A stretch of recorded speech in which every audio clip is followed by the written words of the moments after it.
안녕하세요. 분쟁부터 시작합니다. 저는 녹색소비자연대 은지원입니다. 안녕하세요. 김연아 변호사입니다. 네, 변호사님. 사실 저희 나이가 되면 장례식장에 갈 일이 많은데 변호사님 어떠세요? 장례식장 요즘 네. 한절기라서 좀 종종 갈 일이 있습니다. 그렇죠. 네. 예, 그래서 갑작스러운 사실 장례식을 치르게 되다 보면은 전문적으로 모든 처리를 좀 대행해주는 그런 서비스를 이용하게 되는데요. 네. 그래서 오늘은 상조 서비스를 가입한 다음에 계약 해지를 하게 되는 그런 경우에 대해서 분쟁 사례를 다뤄보고자 합니다. 변호사님께서 오늘 사례를 좀 소개해 주시겠어요? 예, 네. 신청인은 2016년 3월에 상조에서 390만 원을 내면서 월 3만 원씩 130회에 걸쳐서 지급하는 조건으로 네. 상조회사는 신청인에 대해서 상조 서비스를 제공하는 그런 상조 계약을 체결했고요. 신청인이 계약에 따라서 2016년 3월부터 2017년 6월까지 상조회사에 3만 원씩 총 27회에 걸쳐서 81만 원을 납부했습니다. 이 사건 이제 피신청인은 공제회사 같은 경우는 이 상조회사가 공제계약을 체결하고 2017년 6월 12일 날 예치금 납부 지연 등을 이유로 그 공제계약 해지 및 그 서울시 금융결제원에 통보 후 서울시가 같은 해 7월에 이 상조회사에 대해서 그 선불식 할부거래업 등록을 취소한 경우입니다. 상조회사가 없어진 거네요? 네, 맞습니다. 네. 등록이 취소된 경우고요. 그 신청인은 그 2017년 10월경에 그 공제조합이 상조와 체결한 공제계약에 기해서 소비자 피해보상금을 요구하게 되었습니다. 근데 상조 서비스 회사가 생각보다 좀 명칭이 바뀌거나 뭐 합병이 돼갖고 그리고 이제 많이 좀 없어지는 그런 변화가 좀 심한 것 같더라고요. 예, 맞습니다. 피신청인은 이 상조 서비스 회사의 공제 규정을 먼저 들여다볼까요? 예, 네. 공제사고 같은 경우는 등록이 말소되거나 등록이 취소된 경우 또는 공제계약이 해지 또는 종료 후에 다른 소비자 피해보상보험 계약을 체결하지 않거나 다른 계약 등을 체결했지만 선수금 예치 또는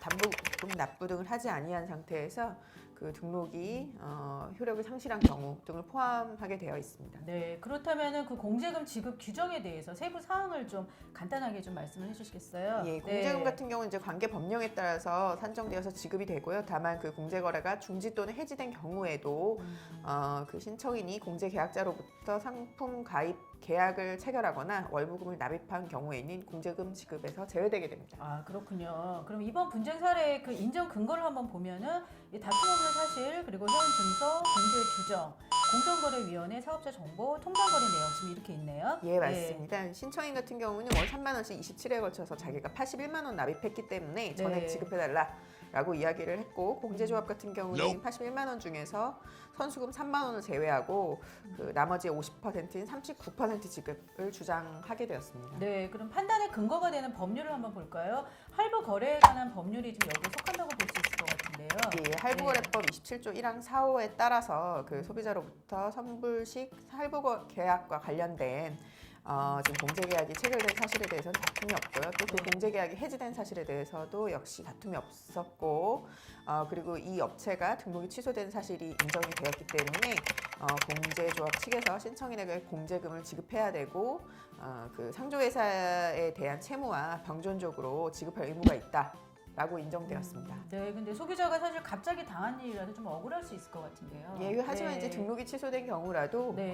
등록이 유지된 경우와 공제금이 사실상 다르지 않게 되었습니다. 아, 네. 예, 그러니까 피신청인 같은 경우는 81만 원을 기준으로 공제금을 지급해달라라고 주장했지만 공제 약정에 따르면 시행령에서 보전해야 될 금액은 선수금에서 그 소비자에게 공급한 재화 등의 가액을 공제한 금액의 50%라고 규정이 되어 있고요. 다만 이제 공제조합은 상조가 공제조합에 예치한 금액이 아닌 그러니까 상조가 신청인으로부터 지급받은 선수금 기준으로 공제금을 신청인에게 지급하여야 한다라고 되어 있습니다. 이 해약 환급금이 지금 전액을 다 받을 수 있는 게 아니네요. 예, 맞습니다. 그래서 지금 신청인이 그 공제조합과 상조 회사 사이의 공제계약이 해지된 2017년 6월 12일 후에 납부한 3만 원은 더 제외가 됐고요. 네.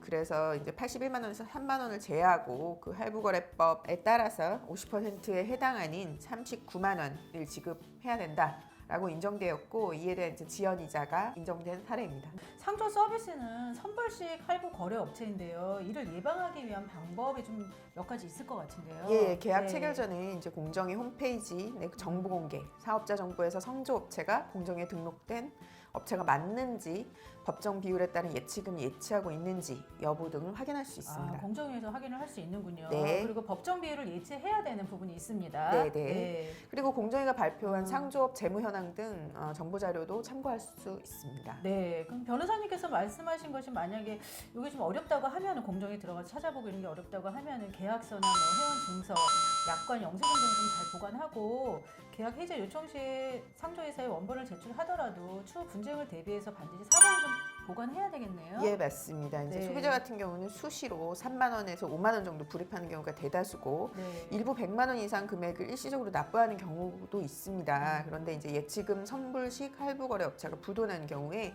선수금의 일부, 지금 현행 법령에 따르면 50%를 예치 기간에 예치하는 금액이 제대로 적립되고 있는지 확인할 필요가 있겠고요. 상조회사가 폐업 또는 등록 취소된 경우에는 공제조합에 소비자 피해 보상을 문의하셔야겠습니다.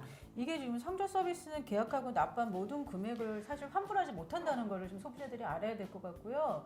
가입할 때는 이 사항을 좀 꼼꼼히 봐야 되겠네요. 그리고 어떻게 보면 좀 적금을 가입해서 장례식 때 좀 대비하는 게 더 낫겠다는 생각까지 드네요. 그렇죠. 50%밖에 못 받는 상황이니까요. 예, 상조 서비스는 피해 사례가 많아서 이러한 이제 불신의 문제 때문에 유명 연예인을 내걸고 광고까지 하지만 예, 상당히 뭐 상조에 대해서는 유의할 점이 많다라고 보시면 될 것 네, 같습니다. 그렇게 보여지네요.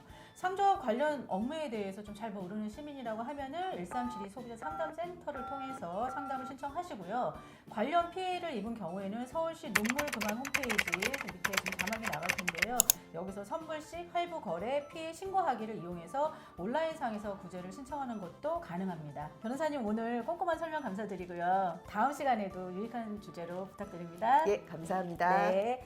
여러분 구독, 좋아요 많이 많이 눌러주시면 큰 힘이 됩니다. 다음 시간에 만나요.